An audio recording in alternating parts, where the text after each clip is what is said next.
Y para la visualización de nuestro perceptrón vamos a importar matplotlib.pyplot como PLT, y de from matplotlib.colors importaremos la clase listed_color_map.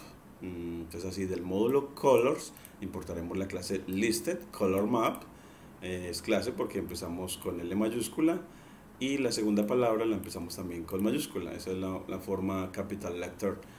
Y importaremos el parámetro A, o la variable A, que va a ser la pendiente de nuestra recta, tomando de nuestro perceptrón uno de sus atributos, que es el dado por coef de 0, 0, y le cambiamos el signo, dividimos por también per coef de 0, 1, es decir, la primera componente de ese array sobre la segunda, y luego dividimos per.intercept con per.coef 01, es decir, sobre la segunda componente del arreglo de NumPy que obtenemos al aplicar a percl el atributo coef.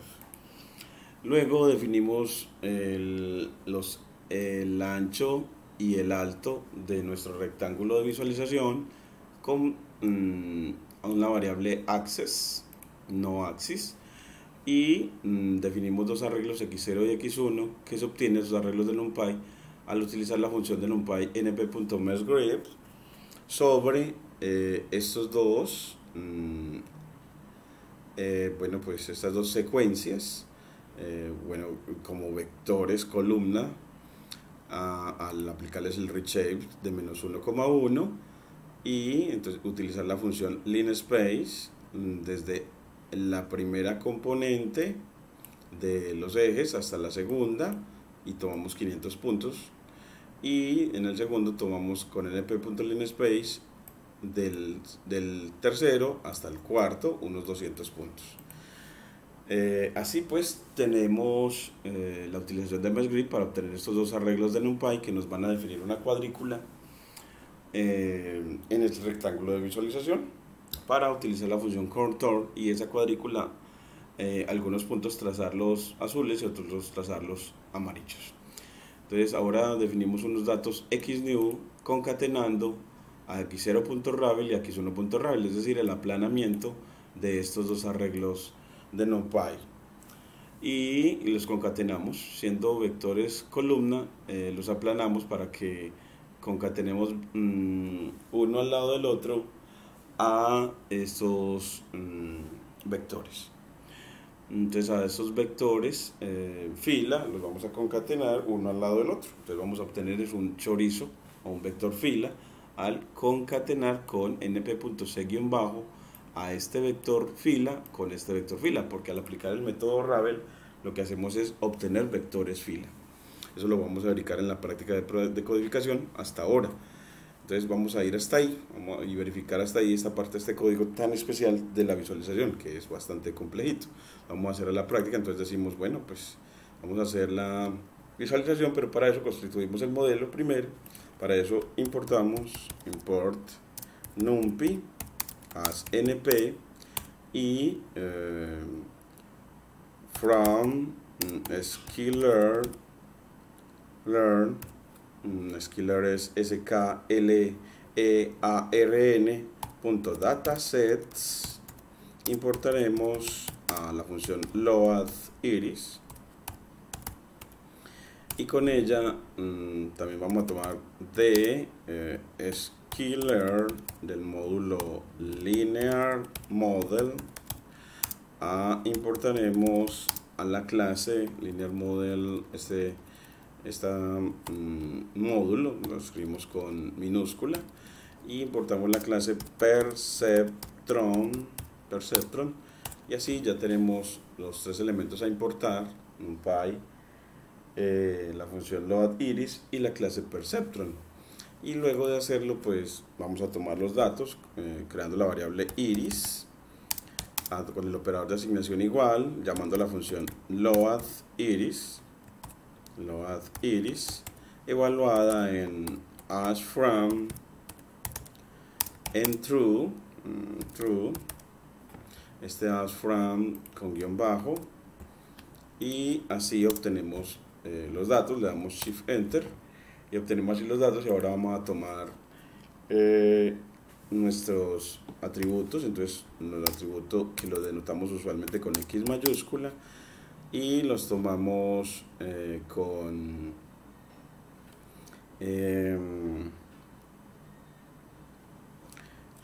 pues de la variable iris punto data. Entonces el atributo data o con la clave data, y utilizamos la notación de corchetes y le entregamos una lista con dos claves. Esas claves uno las puede obtener, si se le olvidan, con iris.keys.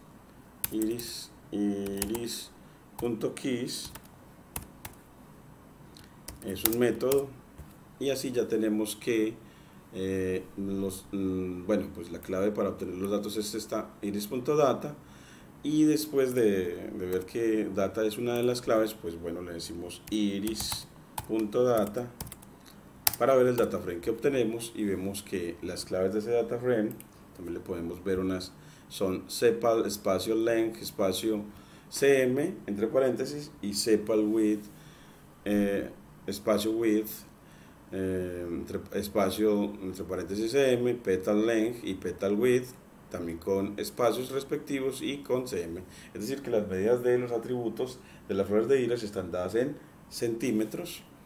Entonces aquí también podemos tomar esas claves .case, ya un método de pandas, y aquí nos da las claves. Entonces usted puede tomar efectivamente este completico y así pues no tiene que volverlo a escribir, se le hace mucho más sencillo porque vamos a clasificar en términos de estos dos atributos, de la longitud y el ancho del pétalo.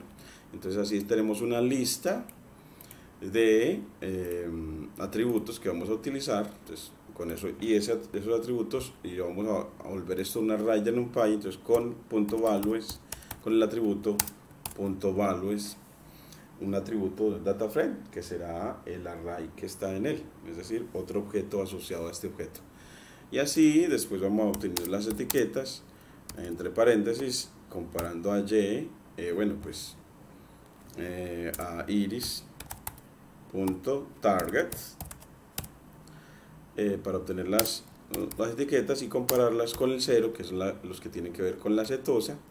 Ese sí lo dejamos así como data frame. Si vemos, si le preguntamos por type, nos dice que efectivamente eso es un data frame.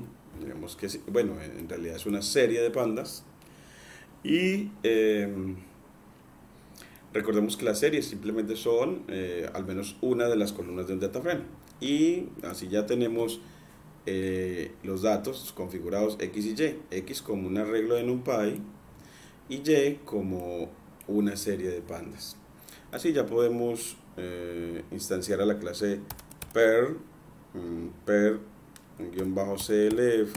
Vamos a instanciar la clase perceptron, que recuerden que lo que significa es que de la clase de perceptrones vamos a obtener un objeto con random states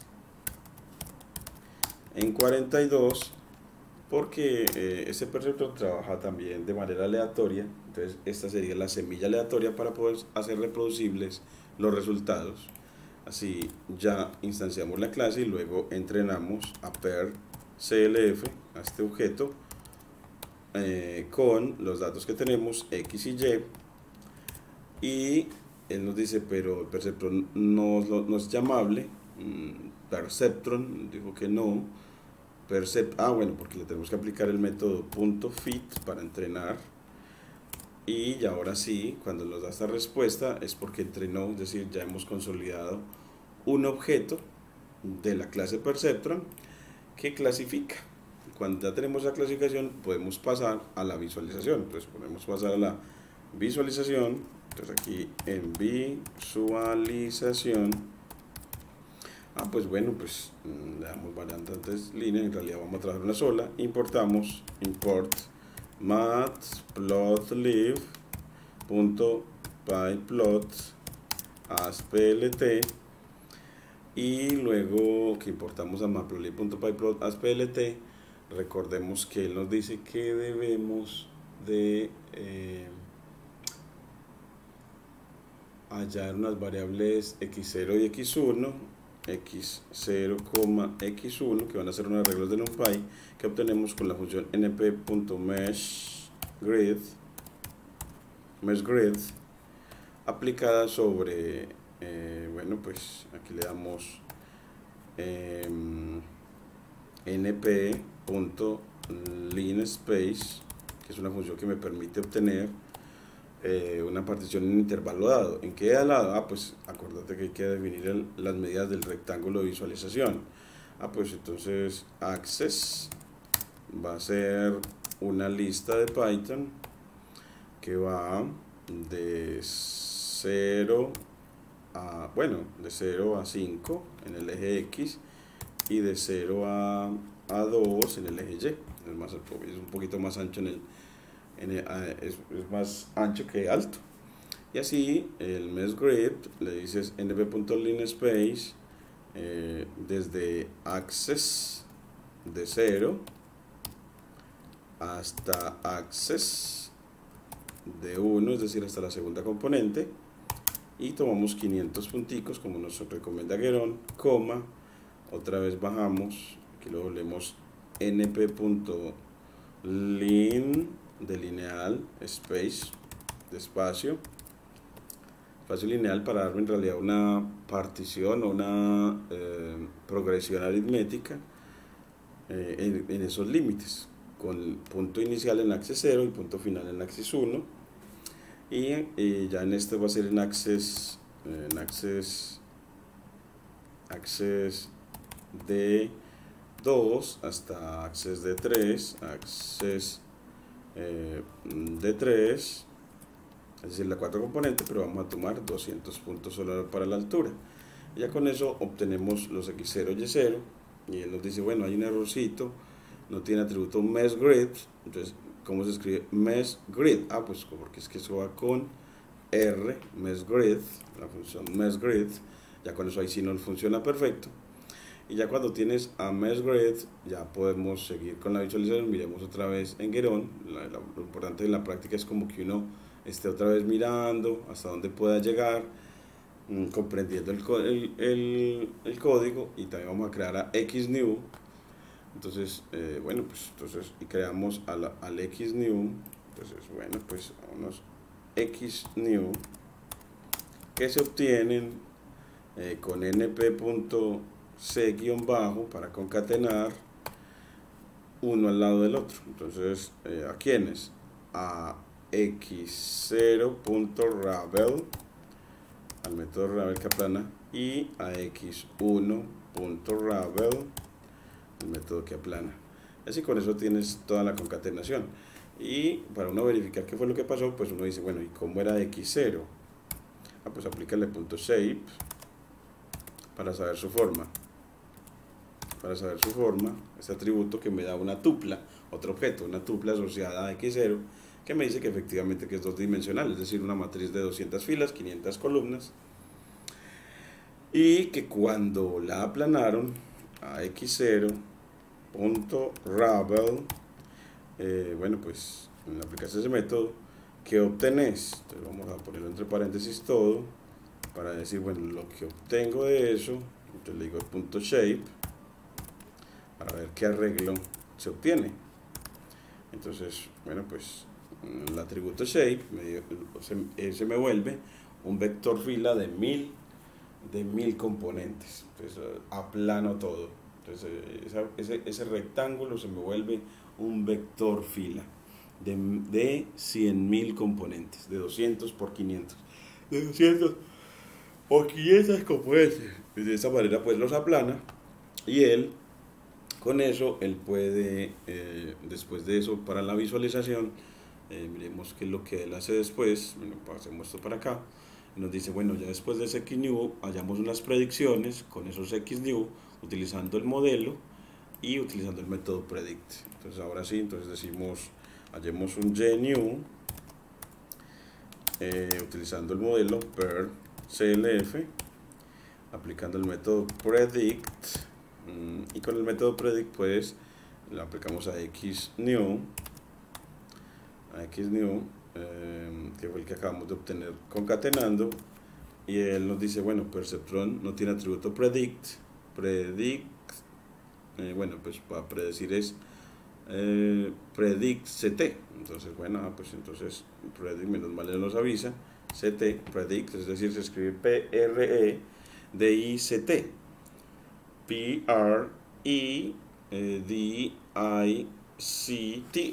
Muy bien, entonces aquí corremos y ya cuando tenemos nuestras predicciones, y con esas predicciones, pues bueno, ya él seguirá con el proceso de que al tener las predicciones hallamos un ZZ aplanando a X0, bueno, no, cogiendo a YPredict y aplanándolo, bueno, y redimensionándolo a la forma de X0, por eso al aplicar X0 shape obtenemos la forma de X0, y al tener la forma de X0 le decimos, bueno, al aplicar YPredict y redimensionarlo a esta forma es hacer que este vector tenga la forma de X0, que recordemos que es un vector 2 dimensional de 500 por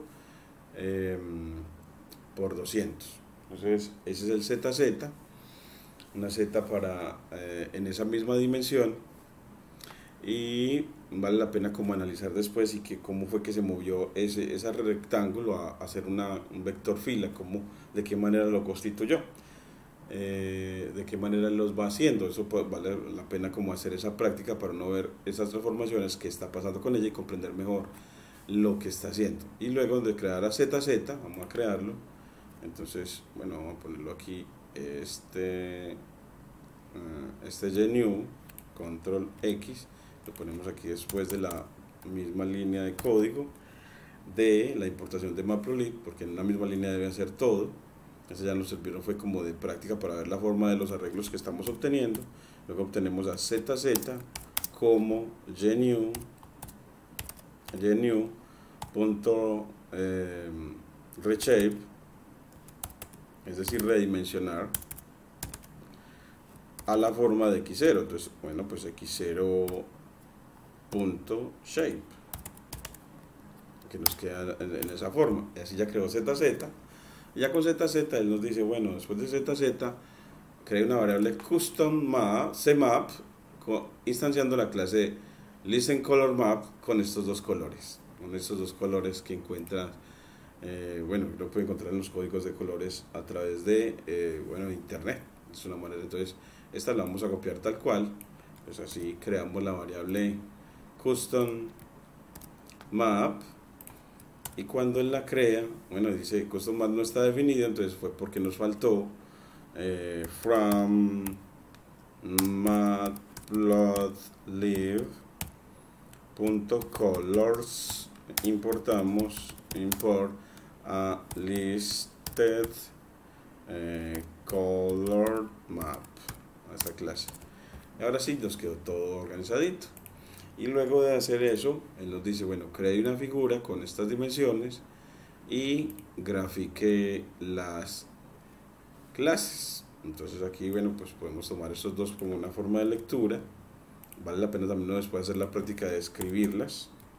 Entonces así, crea la figura y grafica la clase positiva, que es la que se compara con la clase negativa, porque es la que no es setosa, es decir, la que comparó con el y igual 0, porque al compararla con y igual 0 obtiene true para la setosa, y los x, cuando tomamos x true, 0, él lo que hace es tomar efectivamente esa primera línea de la columna 0. Aquí toma esa primera línea de la columna 1. Entonces así él nos grafica efectivamente, tomamos el primer atributo contra el segundo de las no setosas, y aquí el primer atributo por el segundo de las que son setosas, y aquí es donde le decimos el color. Así corremos y efectivamente nos grafica las dos clases. Y después vemos como, bueno, ¿y qué hace plot? De esta manera, pues trazar la frontera de decisión. Entonces, bueno, entonces con trazamos la frontera de decisión. Mire que cuando lo corre ya lo único es agregarle la frontera de decisión, aunque me dice que A no está definido, así porque la necesitaba, como la frontera de decisión tiene pendiente A y tiene intersecto en el origen B, y ese pendiente A se obtiene al cambiar el signo a per clf punto coef de 0, 0 dividido per clf punto coef de 0,1, 0,1, pero coef es atributo de scalar, es con guión bajo, termina en guión bajo, y este sería algo parecido, cambiando el signo y demás, solo que en este no es per.coef, sino per.intercept, guión bajo de intercept, creo que este no necesitamos nada, sobre coef de 0,1, y así ya tenemos nuestra frontera de decisión. Vean qué bonita, cómo separa a los amarillos de los azules. Entonces ya tenemos clasificado, como ganamos clasificación, y luego con la función contour le damos color a las zonas delimitadas por nuestra frontera de decisión. Entonces con contour traemos esa parte, control C, con la función contour, actuando, aquí lo ponemos en los arreglos x0 de 500 por 200, x1 de 500 por 200 y zz de 500 por 200, con parámetros de map en custom map, para poder que él tome esos colores, para que grafique esos dos colores, nos tenga en cuenta esos dos colores que previamente hemos definido. Miren ya cómo queda de bonito, como la clase positiva quedó amarilla y la clase negativa quedó azul, aunque se nos fue a 7, de pronto fue porque se nos fue a 7 en el eje horizontal. Eso lo podemos controlar, miremos a ver desde dónde, para que no se... sí, la figura quedó de 7 por 3, 7 por 3, de pronto nada más tendríamos que hacer una figura. Guerón la tomó de 7 por 3, y vamos a ver dónde fue que se nos cambió las dimensiones. Los axes está de 0 a 5 y 0 a 2, axes está de 0 a 5 y 0 a 2, axes de 0, axes de 1, o sea de la primera hasta la segunda para el primer line space, y axes de 2, es decir la tercera y la cuarta. Bueno, parece que no hay ningún problema ahí, para que el color no se hubiera sido nada más hasta 5, entonces puede haber sido que vamos a ver qué más pudo haber pasado, porque aquí no tenemos. Y bueno, pues aquí puede ser que con PLT axis, la función axis en axis, a ver cómo ya al darle el nombre a los ejes y ubicar la leyenda, cómo nos cambia el gráfico. Entonces bueno, vale la pena mirar que al definir los ejes con la función axis o el rectángulo de visualización, ahora sí todo mejora. Es que fue necesario utilizar la función axis en estas dimensiones del rectángulo de visualización, para que nada más tomemos esa porción del gráfico que teníamos antes, nos tomará nada más esta parte. Entonces así nos quedó mucho mejor la visualización. Vemos cómo se puede constituir una excelente visualización de un clasificador o un detector de cetosa. No olviden pues suscribirse a nuestro canal para seguir creciendo en las capacidades y competencias para la programación, para ciencia de datos y machine learning, y en este caso deep learning, porque esta pertenece a el 10º capítulo de Guerón sobre redes neuronales. Muchas gracias.